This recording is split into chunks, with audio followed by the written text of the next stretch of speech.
Let's talk about what supplements to take if you have hypothyroidism, Hashimoto's, or just overall low thyroid function. If you have hypothyroidism, Hashimoto's, or just low T3 and overall decreased thyroid function, this video is going to be an essential piece to understand what vitamins and supplements you can be taking to support your thyroid health naturally. When we talk about the thyroid, there's a couple of different elements that we want to think about. The first one is the minerals. Minerals are actually the key building blocks to making thyroid hormones. T4 and T3, that stands for tyrosine attached to 4 or 3 iodine molecules. Tyrosine is an amino acid, and iodine is a mineral that we find in things like sea vegetables and seafood. So these can be key supplements that we may want to look at incorporating, especially if you're not eating a significant amount of protein or eating sufficient sea vegetables and seafood that are going to provide you with those iodine-rich food sources. Now, the important thing to know is that before we add in iodine, we always want to make sure that we have adequate antioxidants.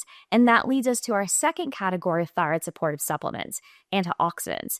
The thyroid creates a lot of free radicals as our body is making thyroid hormones. And particularly in the situation of Hashimoto's where there's autoimmunity, there's actually more oxidative stress already occurring. So we always want to make sure that we have a pool of antioxidants to be able to help our body control that oxidative stress. Our body initially utilizes endogenous antioxidants, ones that our body makes naturally. But in order for our body to make things like superoxide dismutase and glutathione that are our body's endogenous antioxidants, we need to make sure that we have adequate selenium and adequate N-acetylcysteine or even glutathione to be able to do so. When our body runs out of our endogenous pool, that's when it taps into the ones that we can consume. And we can consume antioxidants from several different sources. One group of those is polyphenols. These are what you find in things like resveratrol, curcuminoids. We can also consume antioxidants through things like N-acetylcysteine and alpha-lipoic acid. Selenium also functions as an antioxidant,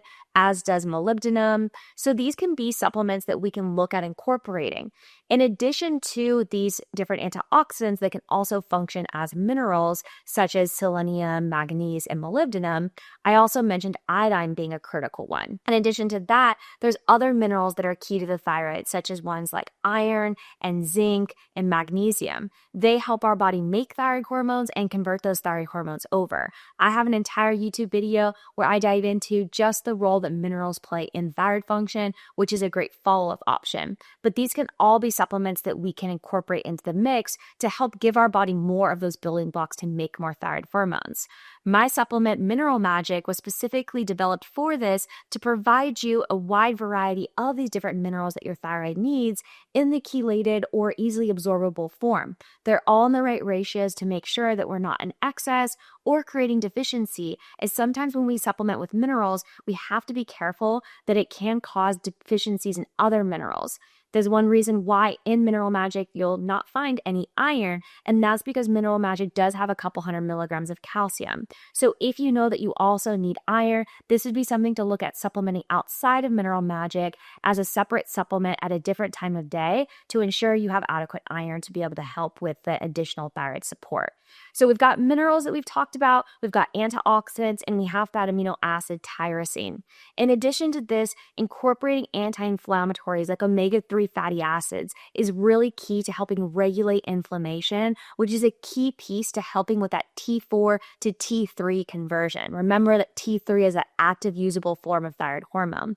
We can supplement omega-3 fatty acids with things like fish oil. You do want to make sure that you're getting a high quality fish oil source that's cold pressed and cold extracted, that we're getting something that's in the triglyceride form. One of my favorite brands for this is Nordic Naturals. You could also look at utilizing something like cod liver oil if you feel like you need additional vitamins outside of the omega-3s. Cod liver oil also contains key thyroid hormone building vitamins like vitamin A, vitamin D, and vitamin E. Now, finally, my next favorite support is supporting the gut.